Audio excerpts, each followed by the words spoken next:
My name is Sarah Woodbury, and I'm here today to talk about the sites associated with the reigns of Louis and Philippe of France.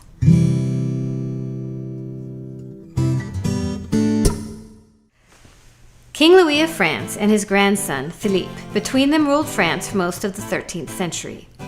Both sought to centralize power within themselves while expanding the borders of their kingdom.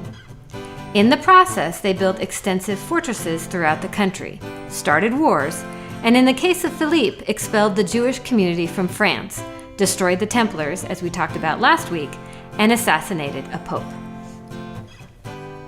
During our recent visit to France, we visited numerous monuments to their respective rule, including Aigues-Mortes, Carcassonne, and Sainte-Chapelle on the Ile de la Cité in Paris.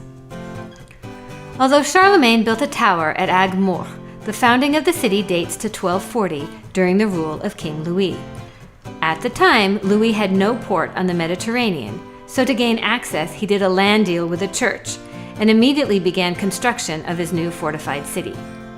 It is from Aigues-Mortes that Louis departed on crusade, as did Edward of England before he was king. The fortifications consist of a single defensive wall over 30 feet high, with a dozen towers. Having been maintained by the citizens of the town for 800 years, it looks very much like it did in the 13th century. Carcassonne was another walled city that was strengthened in the 13th century. Built initially by the Romans, as we talked about last week, it was attacked and burned in 1209 by Simon de Montfort, a leader of the Albigensian Crusade, which I had honestly never heard of before coming to the south of France. Followers, who later came to be known as Cathars, appear to have believed that God and Satan were equals, that humans were fallen angels seduced by Satan, and in order to reach heaven, humans had to renounce the physical world entirely. These beliefs were decreed heretical, and a crusade called to stamp them out. Certain rulers in the south, the ruler of Carcassonne among them, were viewed as sympathetic to the Cathars and targeted by the church. Montfort swept south from his lands in northern France, attacking Cathar strongholds along the way. He besieged and conquered Carcassonne, and then continued the crusade, eventually dying, still fighting, 9 years later.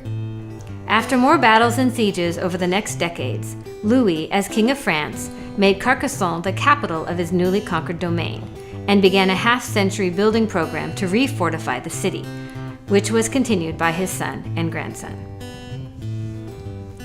The city of Carcassonne declined after the 15th century, when it was no longer needed as a fort, such that by the early 19th century, Napoleon ordered it torn down. Before that could happen, leading citizens campaigned to have it restored to its medieval glory, which came about through the efforts of an architect named Viollet-le-Duc, who also, as it turned out, restored another medieval building constructed by King Louis, Sainte-Chapelle in Paris.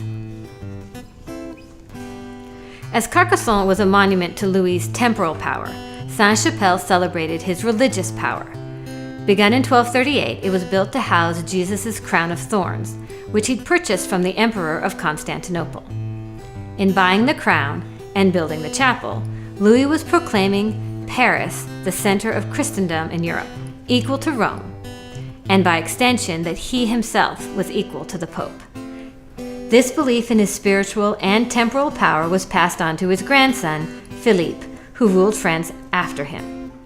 When Pope Boniface tried to rein Philippe in, declaring that kings served at the pleasure of the Pope and to disobey him was to disobey God, Philippe is said to have replied along the lines of, "Your venerable stupidness may know that we are nobody's vassal in temporal matters."